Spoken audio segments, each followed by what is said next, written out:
marches comme un aveugle qui ne sait pas où il va. Tu marches comme un sourd qui n'entend rien du tout. Tu t'en fous de Dieu, tu te moques de sa Bible. Mais un jour, tu couleras des larmes pour tout cela.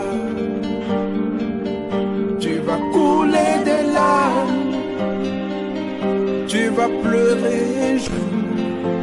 Dis-moi si tu mourrais ce soir, mais que diras-tu à Dieu si tu mourrais demain? Bien-aimés dans le Seigneur, bonjour, bonsoir, selon les différentes heures que vous êtes en train de nous suivre présentement. Alors, c'est toujours moi, votre humble serviteur, le docteur Véracité KTN, et que le Seigneur vous bénisse et qu'il bénisse également ce moment que nous allons passer ensemble pour répondre à cette question importante pour ce temps de la fin qui reste à l'Église du Seigneur Jésus-Christ de passer sur cette terre. Alors, bien-aimés dans le Seigneur, commencez déjà à partager le lien de cette vidéo à vos proches et à activer la cloche de notification pour recevoir désormais nos nouvelles publications. Ainsi, n'oubliez pas de vous abonner sur notre chaîne afin de gagner plus d'âmes à notre Dieu et Seigneur Jésus-Christ. Ainsi, bien-aimés dans le Seigneur, chers abonnés YouTube, prenez note, prêtez-moi s'il vous plaît votre attention. Nous allons ensemble avec vous répondre encore à cette merveilleuse question afin que le corps du Christ soit édifié. Alors, suivons la question, soyons attentifs. Maman Karine a posé la question, comment se fait-il, non pas comment, mais si la date de naissance de Jésus nous donne 666. Ah bon, Satan aussi de son côté utilise le même 666. Donc, comme pour dire, si la vraie date de Jésus, qui naît un 6e jour, 6e mois de l'an 6, qui donne 666, et la fausse date de naissance de Jésus, le 25 décembre 753, nous donne 666, alors elle veut savoir dire, est-ce qu'il y a un message caché là? Et Satan copie ça pourquoi? Est-ce qu'il y a un message caché là? C'est ça la question de maman Karine. Alors, maman, je réponds oui. Satan, lorsqu'il copie, il cache un message. Quel est le message que Satan cache? Le message que Satan cache là, c'est quoi? C'est que son fils, l'Antichrist, que nous appelons l'homme impie, bon, de son vrai nom, hein, Samaneli, connu du Vatican, de son vrai nom. Hein, son nom, c'est Samaneli. Voilà. Cet individu, lorsqu'il va venir dans le monde, il ne viendra pas comme tout le monde. Il va venir en se présentant tant au peuple juif qu'au reste du monde en tant que Jésus. Il va se présenter comme Jésus, en chair et en os. Il va se présenter au monde entier comme étant le Jésus de la Bible. Donc, comme étant le Messie, donc Jésus. C'est normal, parce que lui, s'il doit être le faux Jésus, mais il ne peut pas venir avec des références qui ne concordent pas avec le vrai Jésus. Sinon, automatiquement, vous aurez la facilité de comprendre que ce n'est pas Jésus. Donc, lorsqu'il va venir, tout le monde l'appellera Jésus. Donc, il sera Jésus. Alors, déjà, remarquez-vous que lorsque Jésus naît, lorsque les mages arrivent pour annoncer au peuple de Jésus la naissance de Jésus que eux attendaient à l'entendre, ce n'est pas sur le champ qu'ils ont cru les mages. Le roi Hérode a fait appel aux anciens du peuple, aux souverains sacrificateurs et aux scribes, c'est-à-dire il a appelé en un mot les gens qui gardaient les archives concernant tout ce qui était lié tant à la naissance du Messie et au temps. Et ce sont eux qui vont confirmer à Hérode que les mages ont raison, c'était le moment. La même chose va se faire aussi. Lorsque l'Antichrist sera présenté officiellement comme le vrai Jésus, sera présenté officiellement comme le vrai Jésus, en tant que Messie des Juifs, les peuples, les anciens du peuple juif là, ils doivent vérifier avec les Écritures, en fait, tout ce qui a été dit concernant le Messie. Ils doivent vérifier. On avait dit que le Messie doit naître à Jérusalem, à Judée. Ils doivent vérifier d'après la prophétie de Michée. Donc, lorsqu'on va dire l'Antichrist, toi tu sors d'où? Bon, en fait, ça sera à peu près comme font les présidents des États-Unis. Parce qu'avant que tu sois président des États-Unis, il y a toute une procédure à remplir d'abord. On va devoir vérifier. Tu es de quelle nationalité? On dit oui, mais je suis, voilà. On dit ok, si tu es aussi juif, tes parents doivent être des juifs. En fait, il faut qu'il y ait cette preuve-là. Ce qui fait de Jésus juif, je rappelle encore bien, suivez-moi très bien, c'est important. Je n'aime pas parler de ces choses-là. Je n'aime pas parler de ça. Ça ne me plaît pas. Parler de l'Antichrist ne me plaît pas. Mais la nécessité, en tant qu'enseignant de la parole, nous oblige, mais ça ne me plaît même pas lorsque je parle de cet individu-là. Retenez une chose. Ce qui fait de Jésus juif, ce n'est pas son père. Ce n'est pas Joseph. Non. Ce n'est pas Joseph. C'est Marie. Ce n'est pas Joseph, c'est Marie. Ok? Je répète. Ce qui fait de Jésus juif, ce n'est pas Joseph, c'est Marie. Parce que Joseph n'est que un père adoptif. Il a seulement adopté. Il a adopté Jésus pour permettre à Jésus d'être l'héritier du trône de David. Sinon, sans Joseph, Jésus sera juif. Parce qu'il est l'enfant d'une juive. Et aux yeux des juifs, pour être juif, il faut que tu sois soit de père juif ou de mère juif. Ok, d'abord là. Ne confondons pas deux choses d'abord. Donc, ce qui fait de Jésus juif, ce n'est pas son père Joseph, mais c'est sa mère Marie.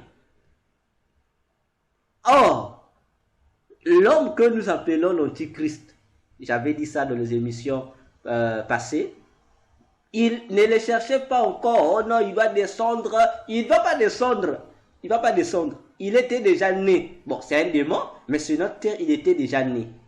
Je vous ai dit qu'il était déjà né en 1958. Voilà, à moi je me trompe de date, mais je suis sûr, c'est ça. Il est né en 1958. Cet Antichrist-là. Il est né. Il était né sur notre terre ici. Ce démon-là, bon, ouais, on dit naissance comme ça, mais bon, il s'était incarné comme Jésus. Il s'est incarné sur cette terre pour naître comme un humain en cette date-là. Maintenant, si vous calculez 1958 à aujourd'hui 2023, il a quel âge? Vous allez trouver son âge. Il sera sûrement vieux. Et vous allez comprendre pourquoi il doit être vieux. Pourquoi? Parce que vous allez comprendre également pour quelle raison le Vatican ne nous donne que des papes vieux. Pourquoi? Vous croyez que c'est un jeu? Il y a longtemps qu'il y a eu des papes jeunes. Il y a dans ça, c'est depuis l'Antiquité.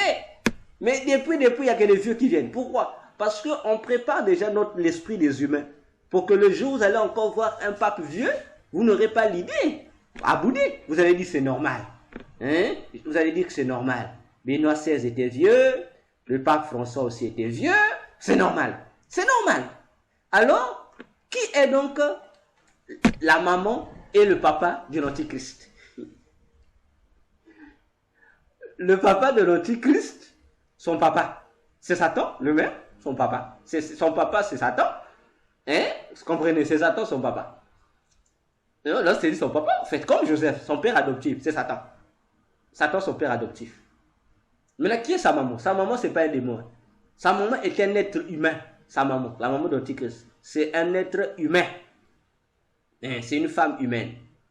Et cette femme-là, bon, je ne sais pas, ça je ne peux pas confirmer si elle est morte ou si elle est toujours vivante. Mais c'était une femme du genre juif aussi, une femme juive, catholique, qui faisait partie des femmes du couvent, là. Vous savez comment on les appelle, là.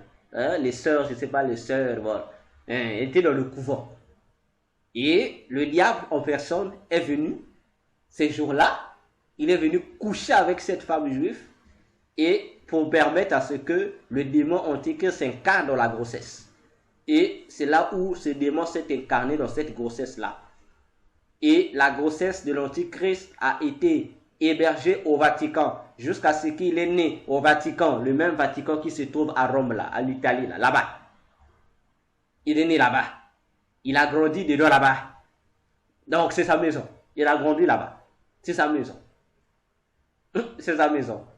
Mais actuellement, il est en Israël là-bas. L'Antichrist est en train de financer la construction du troisième temple. Lorsque vous êtes en train d'écouter dans les médias, on vous parle, bon voilà, il y a des juifs qui sont motivés pour reconstruire les temples, c'est le Saint-Esprit qui... Vous voyez, lorsque je vois même certains documentaires, et je lis certains livres, je suis certaines émissions des hommes de Dieu, surtout les Américains, les pasteurs américains, qui sont en train de dire des bêtises. Ah voilà, ça accomplit quelle prophétie? Ça accomplit aucune prophétie.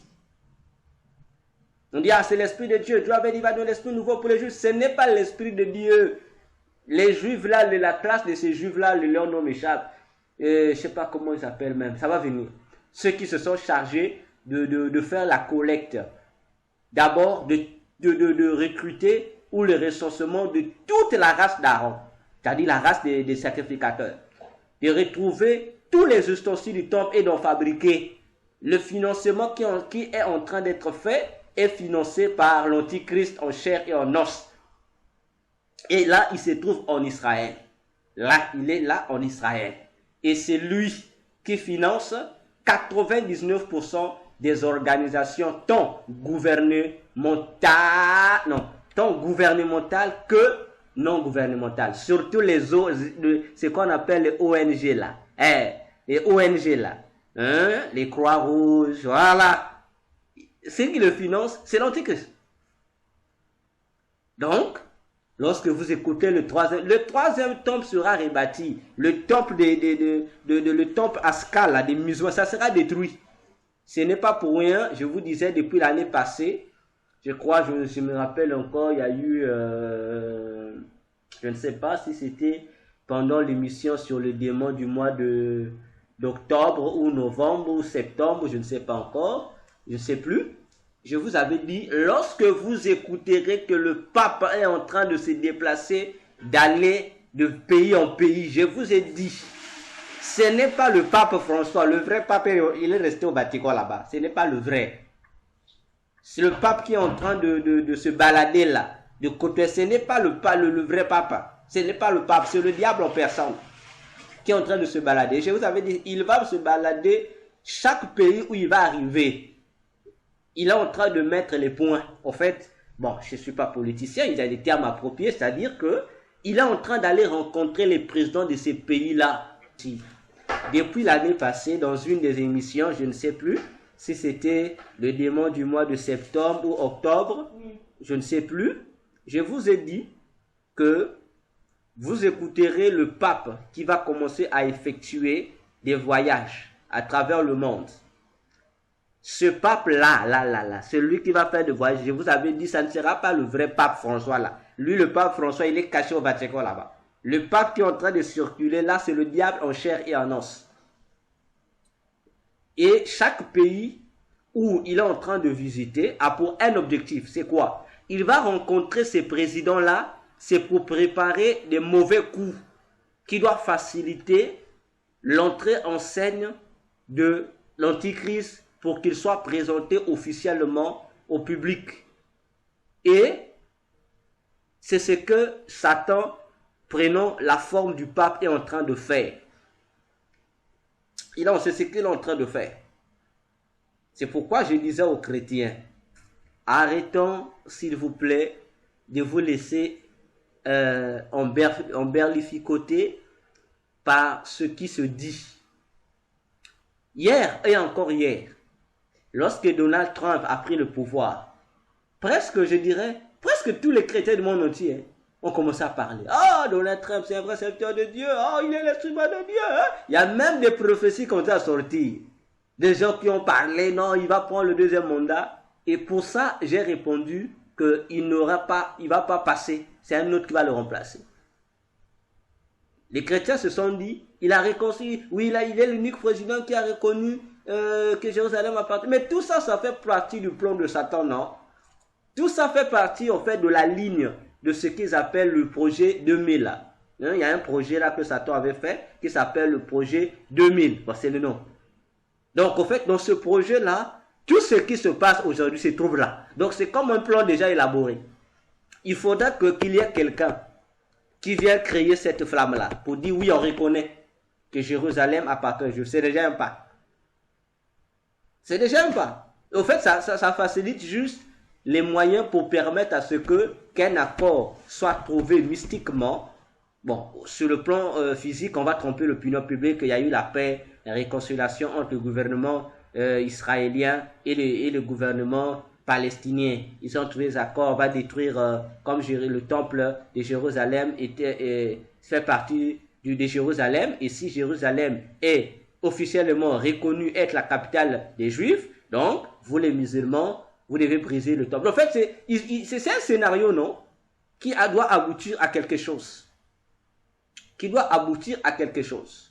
Et je crois, avant d'ici décembre ici, je vous ai fait un message dans le groupe ici. Je vous ai dit, concernant la guerre de l'Est là-bas.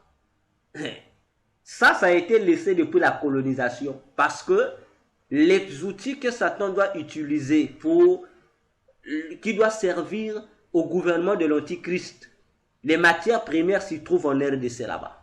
Donc cette zone-là ne peut pas avoir de paix, même si vous prenez Jésus-Christ, vous mettez Jésus président de la RDC là, là-bas il y aura toujours le conflit. Il y aura toujours le conflit. Parce que, en fait, ces conflits-là, c'est un faux conflit en fait. C'est un conflit qu'on montre à l'opinion internationale pour camoufler les véritables enjeux qui se font là. Parce que les choses avec lesquelles la technologie actuelle est en train de se développer sont puisées pour 90% en RDC là-bas. Donc, Satan en a besoin. Donc, lorsqu'il est allé voir Tshisekedi là-bas, parce que les chrétiens, Tshisekedi, vrai président, moi je vous dis toujours, oh, le jour où on aura un président chrétien au pouvoir, un vrai, bon, pas un chrétien qui était chrétien, bon, comme le pasteur Lambert, si demain le pasteur Lambert, qui est pasteur avec nous ici, devient président de la RDC, bon, si ce métier est toujours fidèle, il dit, bon, moi, les systèmes occultes, je dis non, il ne va pas mettre 2 jours au pouvoir là-bas, on va l'enlever. Il ne va pas mettre le temps, au soir, il sera liquidé, on sera assassiné, on va le suivre. Lui-même ne va même pas comprendre, non, mais pourquoi la population ne veut pas de moi? Voyez, on va te suivre. Maintenant, lorsque tu es chrétien corrompu, tu arrives au pouvoir, tu es chrétien, on te dit, bon, d'abord, Tshisekedi prend le pouvoir, ce n'est pas de manière légale, nous le savons tous. Déjà, un enfant de Dieu ne peut pas prendre un pouvoir par coup d'État, tu es déjà sous la fronde. Bon, nous savons tous que le véritable élu lors de cette élection, on sait c'était qui. On sait. Bon, déjà, si lui, il est chrétien, s'il avait accepté, ça veut dire dans les coulisses, il y a eu, d'ailleurs, Kabila ne s'en cache pas de le dire, que c'est un traître. Hein? Le président actuel de la LC est un traître. Il n'a pas respecté les accords qui ont été conclus dans les coulisses. Donc, déjà, on ne peut pas dire que ce président de la RDC est chrétien. Ah, moi, je dis non. Non, non. Il est en fraude. Il n'a pas déjà chrétien. Il était, bon, disons, c'est un ex-chrétien. C'est un ex-chrétien. Alors, le pape est venu le voir là-bas. Alors, vous croyez qu'ils sont venus sans causer de quoi? Mais si le pape était venu, bon, comme on dit, c'est lui le Dieu sur terre, le représentant de Dieu sur terre. Le pape est vraiment venu, alors que les gens continuent à mourir dans le pays où il est venu. Il devait aller à l'est là-bas pour dire aux belligérants, non, cessez, laissez. Non, donc il est venu, il a fini, il est parti. Ah, le représentant de Dieu sur la terre. Il est venu comme pour dire que ce qu'il dit, attention, le plan là, voilà le plan est là. Respectons le plan. Il est parti. Il s'est retrouvé en Afrique du Sud. Là, il pose. Et vous allez écouter dans la suite des temps ce qui va passer dans les pays où ils sont passés là. Vous allez écouter ce qui va se passer. Donc, il a posé ses bases. Alors, l'Antichrist doit copier Jésus. Donc, oui. Donc, je dis, lorsque l'Antichrist doit venir sur la terre, il faudra que lorsque nous allons voir, il doit être à 99,99% identique à Jésus. Donc, il y aura peut-être un demi qui montrera que non, ce n'est pas Jésus. Mais pour le tout, il doit être comme Jésus. En tout et pour tout. Donc, lorsque vous allez lire les prophéties liées au Messie, vous dites oui, oui, c'est vrai, il est Jésus. Parce qu'il fait ça, il fait ça, il fait ça, il fait ça. C'est comme ça. Donc, ce n'est pas étonnant si le vrai Jésus, sa date de naissance, c'est le 666, que le faux 6, c'est comme ça. Il doit chercher des preuves qui doivent se conformer au vrai Jésus.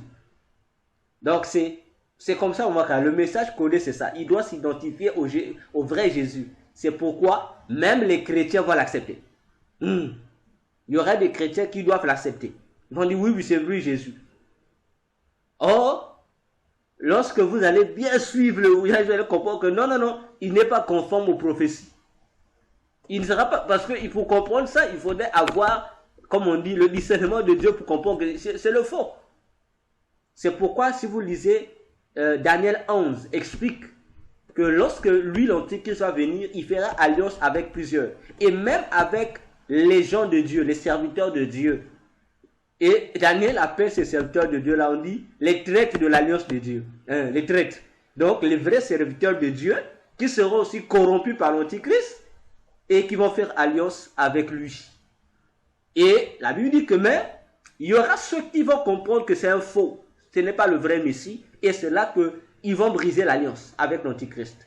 Et une fois que l'alliance avec l'Antichrist sera brisée, c'est là que l'Antichrist maintenant va montrer son vrai visage. Que non, je n'étais pas le vrai Messie, le faux. Et c'est là que commence ce que la Bible appelle par la grande tribulation. Et c'est là que l'Antichrist va maintenant imposer la marque de la bête, le 666, comme unique monnaie d'existence sur la terre entière. Donc voilà, maman Karine, pour répondre à ta question sur l'Antichrist, le 666.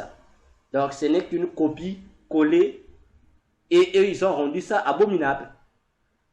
Et c'est devenu leur chiffre, comme j'avais dit, le chiffre le plus satanique au monde, le 666. C'est pourquoi, si vous remarquez, je vous avais dit, tous les codes clés de la société, dans tous les domaines de la vie, il y a le 666. Ce n'est pas étonnant, il y a le 666. On a dit pourquoi? Parce que ils savent pourquoi ils imposent ça déjà partout. Ils mettent ça là. Mais ça ne rentrera en exécution que lorsque l'Antichrist sera sur terre, c'est-à-dire lorsque l'Église sera enlevée. C'est là que la marque de la bête sera imposée aux gens. Donc, les puces électroniques qu'on est en train de faire, ça n'a rien à voir avec la marque de la bête. Ce ne sont que des échantillons. Ça n'a rien à voir avec la marque de la bête.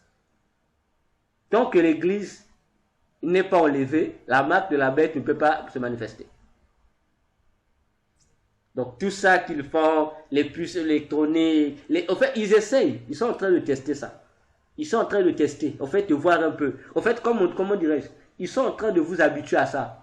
Parce que le jour là-bas, la marque va venir, personne ne dira que c'est mauvais. On va dire oh c'est bon, oh Intel avait eu ça depuis l'an 2000 temps, on mettait ça. Oh. Vous voyez, c'est comme ça que l'Antichrist va gagner les gens. Et c'est comme ça que la Bible dit, presque le monde entier ira au feu éternel. Parce qu'on va pas on va seulement imposer la marque de la bête. En fait, on va même pas l'imposer. On va même pas l'imposer. C'est ce que vous voyez dans les films là. Surtout dans les films nigérians là. Ça c'est le mensonge. On vient prendre les chrétiens, on les coupe. Ça c'est le mensonge. Ça sera même pas comme ça. Non, ça sera pas comme ça. Je prends un exemple simple. Voyez seulement ce qui s'est passé lors du confinement. Ok? L'État a simplement déclaré de donner une loi. Celui qui veut sortir doit avoir son cache-nez. On a donné une recommandation. tu dois avoir le cache-nez. On dit il faut avoir le cache-nez. D'accord. Bon, l'État n'était pas. On a juste dit il faut avoir le cache-nez. Simple, ils ont seulement donné l'ordre. Ils ne sont pas venus dans les maisons des gens pour vérifier si. Non, non. Si tu n'as pas le cache-nez, reste chez toi à la maison. Mais si tu as le cache-nez, tu peux sortir hors de ta maison pour aller chercher ce dont tu as besoin. Maintenant, si tu n'as pas le cache-nez et que tu as faim, ou tu vas aller acheter quelque chose, tu ne sors pas.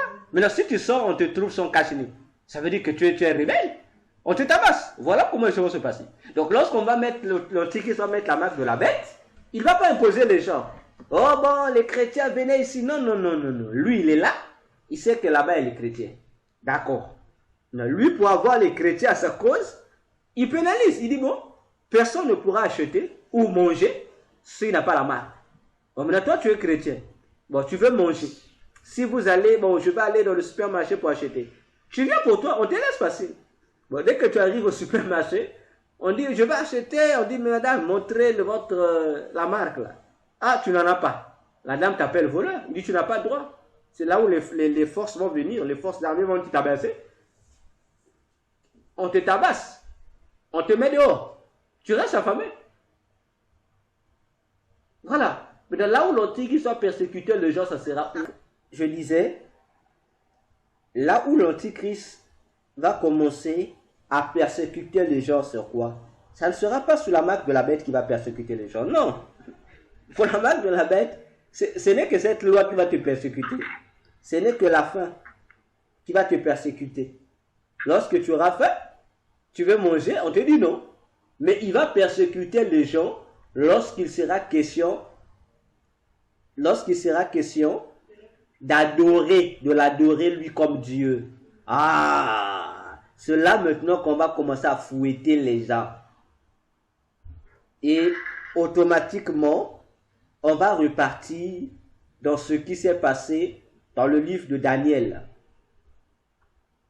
Dans le livre de Daniel, vous savez, lorsque Daniel et ses 3 compagnons ont refusé d'adorer la statuette qui était là, l'ordre a été donné que celui qui n'adore pas la statuette sera jeté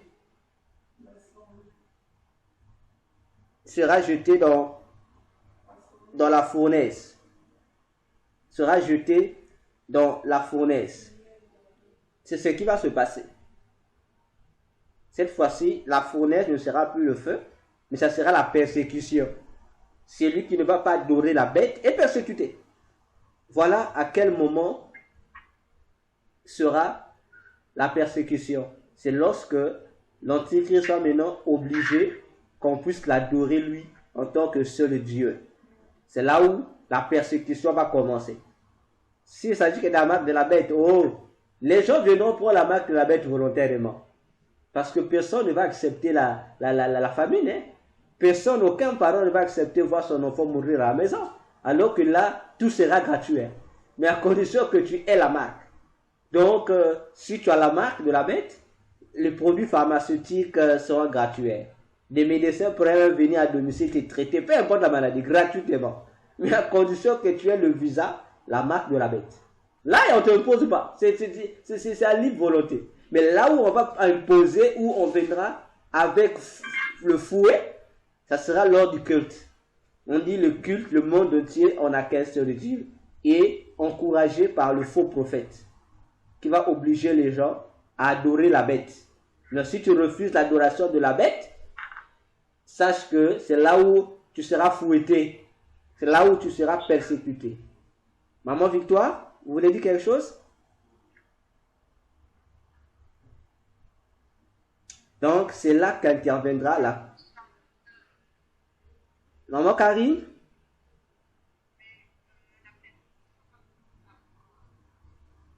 Non, non, il y a 2 choses. Ne confondons pas la persécution d'avant l'enlèvement de l'Église et la persécution d'après l'enlèvement de l'Église. C'est pas la même chose. Avant l'Église, ils ont fini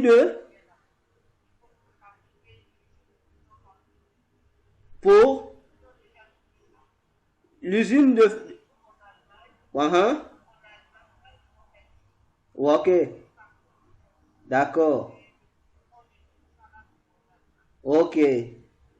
On a deux types de peuples dans la Bible. Deux types de périodes aussi.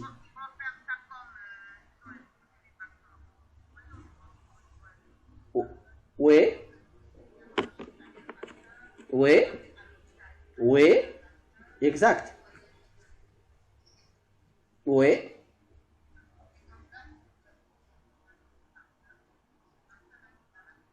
Oui.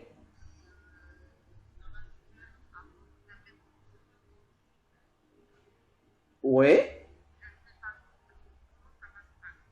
Oui. Non, non, non. Oui. Je disais, il y a deux choses qu'on ne doit pas confondre. La persécution d'avant l'enlèvement de l'Église et la persécution d'après l'enlèvement de l'Église sont deux choses différentes. Actuellement, nous sommes au temps de l'Église. L'Église, le peuple de Dieu, doit être persécuté. C'est là que Jésus disait aux disciples, si moi, qui suis le bois vert, on a persécuté, mais vous aussi vous serez persécutés. C'est normal. Nous, on nous persécute par rapport à l'évangile de Jésus. Là, l'Antichrist n'agit pas en chair et en os. Parce que son mandat en tant que véritable Messie, il n'a pas encore eu ce mandat-là. Mais ce qui agit actuellement, c'est son esprit qui agit. L'esprit de l'erreur agit. Maintenant, l'Église aussi passera par ces persécutions qui n'ont rien à voir avec les persécutions de l'après-enlèvement de l'Église. Parce que les persécutions de l'après-enlèvement de l'Église, c'est ce que Jésus a appelé dans Matthieu 24 la grande tribulation. Donc nous, avant l'enlèvement, nous subissons la tribulation. Mais après, il n'y aura pas la tribulation, mais la grande tribulation. Donc le degré change. On va persécuter l'Église, c'est normal. L'objectif des puces électroniques qu'on nous met, ça n'a rien à voir avec la marque de la bête. Je répète encore. L'objectif des puces électroniques vise, c'est d'autres objectifs. C'est pour permettre la surveillance absolue de chaque individu de la Terre. Au travers de cette puce, on peut, en fait, comme on dit, c'est comme un GPS commun. Partout où tu es, on peut te détecter. Donc, en fait, tout ce que tu feras sera signalé à travers la puce que tu as. Deuxièmement, ça a pour objectif de quoi? D'injecter, de pousser, en fait, de développer encore d'autres maladies cancérigènes dans les corps des gens. Parce que le produit avec lequel on fabrique ces puces-là, il y a un nom là, je ne sais pas comment on appelle ça, lithium, quelque chose comme ça. C'est un produit qui est très dangereux. Donc, les persécutions qu'ils vont faire là n'ont aucun rapport avec les persécutions que l'Antichrist viendra lui-même déclencher sur la terre. Parce que lorsque l'Antichrist sera, on ne parlera même plus de puces. On te parle directement de la marque, de la bête. Automatiquement. Donc, si tu as pourtant la puce, donc si tu as la puce, sache que tu peux pourtant mourir, tu es sauvé. Mais si tu as la marque de la bête, à cette époque-là, tu ne seras pas sauvé. Donc la puce est même moins... Bon, elle, spirituellement, la puce n'a aucune valeur spirituelle. Il n'a que de valeur spirituelle sur le plan physique. Parce que ça cause des dommages seulement à notre corps. Mais concernant notre esprit, ça n'a pas d'effet dans notre esprit. Voilà les deux réalités qui existent.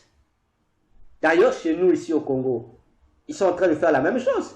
Chez nous, on ne parle pas de puce, mais chez nous, ils commencent à imposer le NIU, un numéro d'identification unique. Ils commencent à imposer ça. Donc, tout citoyen, il y a une note officielle qui est sortie, que tout citoyen congolais doit, qu'il soit ouvrier, non-ouvrier, chômeur, peu importe, il doit avoir son NIU.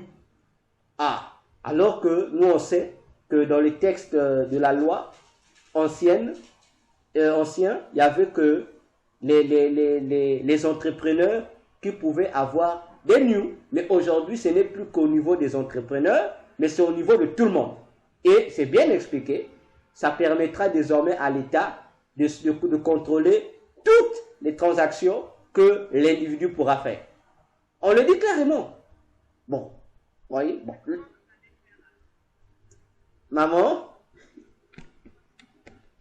mais on va prendre ça. Tous on aura ces news-là. Comme ils veulent nous contrôler. On leur donne qu'ils n'ont qu'à nous contrôler, mais ils ne vont pas contrôler nos... Non, c'est pas une puce. C'est juste un document en fait. C'est une carte quoi. Donc tu vas t'enregistrer, c'est comme une carte d'identité qu'on te donne seulement. C'est pas une puce, c'est une carte seulement qu'on te donne. Pardon? C'est ce que je dis. Donc, automatiquement, ça vient petit à petit. Ils avancent, en fait, ils avancent parce que si on commence déjà en Afrique, on dit les puces. Ah, les gens, ça va pas marcher. Chez nous, on commence à voir petit à petit. Après, ils vont changer. Ils vont toujours dire, bon, cette fois-ci, les nus là ne seront plus dans les cartes, mais on doit mettre... Donc, ils vont progresser petit à petit pour gagner la confiance de chaque peuple et de chaque population.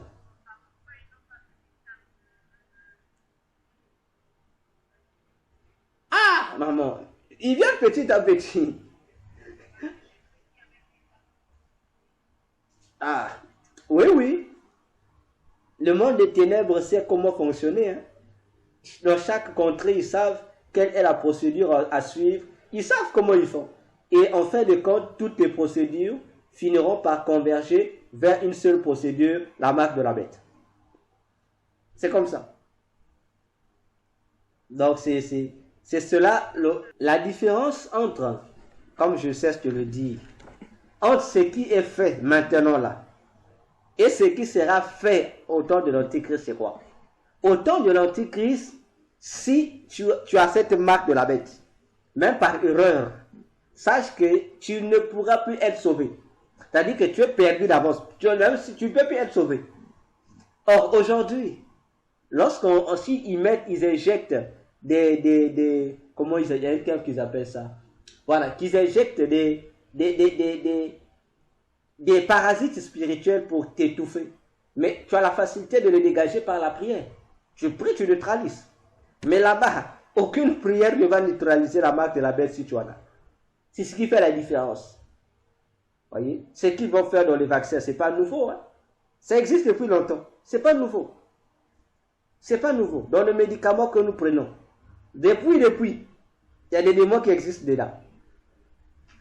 Non, c'est pas nouveau. Au fait, ils sont juste en train de changer le système. Parce qu'ils savent que entre les comprimés que nous prenons et les sirops que nous prenons, ainsi que les vaccins, le produit médical qui a la valeur d'entrer partout et pour gagner la masse, c'est le vaccin. C'est le vaccin. Parce que quand on dit vaccin de ceci, tout le monde est là. Vaccin de cela, tout le monde est là. Donc, il rentre. Donc, pour le moment, il n'y a pas de souci pour ça. Tu peux détruire par la prière. Mais si tu restes au mot carré, tu vas pas l'enlèvement. Si tu as la marque de l'autre côté là-bas, en tout cas, rendez-vous au trône blanc. Oui.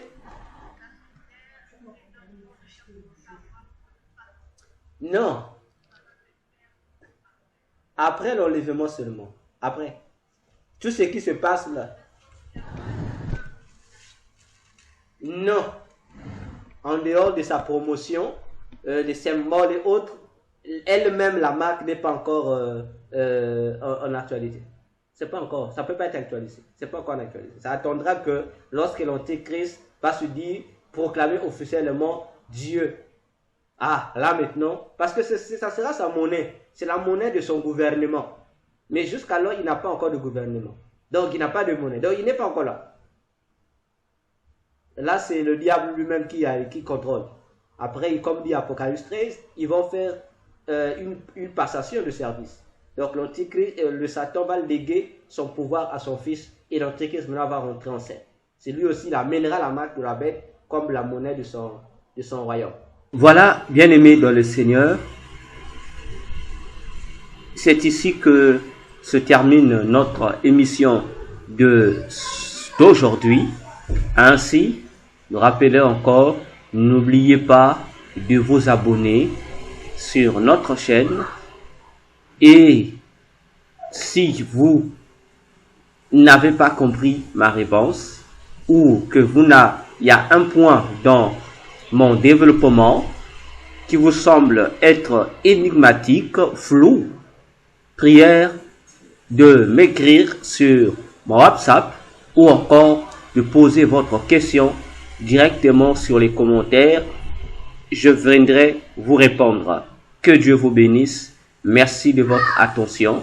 C'était bien moi, le docteur Véracité KTN, et je vous dis que le Seigneur vous bénisse.